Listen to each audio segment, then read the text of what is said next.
ఏకాదశి మరియు అమావాస్య కూడా ఇంటర్ అయిపోయింది. అయితే ఈ ఖడ్గమాల స్తోత్ర పారాయణాన్ని భక్తిగా శ్రద్ధగా ఎవరైతే ఈ రోజు చేస్తారో అమ్మవారు అడిగిన కోరికలన్నీ న్యాయపరంగా ఉంటే తప్పకుండా ఇస్తారట.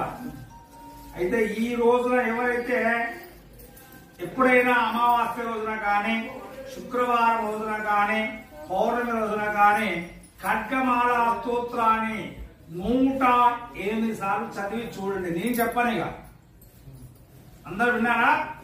108 సార్లు కనుక చదివారనుకో ఏమవుతుంది, ఏం జరుగుతుంది మీరే చూస్తారు. నేను చెప్పాల్సిన ఒక్కర్లేదు. ఇక అయితే ఆ ఖడ్గమాల సూత్రంలో అచ్యుతప్పు చదివినా కూడా అమ్మవారు క్షమిస్తారు.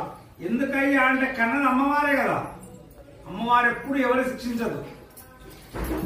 పూజ లోపల ఆమె తప్పు జరిగినా కూడా నా పిల్లలే కదా అనుకుంటుంది, కానీ ఎప్పుడు కానీ ఎవరిని శిక్షించడానికి ఆమె స్టెప్ వేయదు. కన్నతల్లి మన ఎప్పుడా కొడుతుందా? కొట్టదు కదా.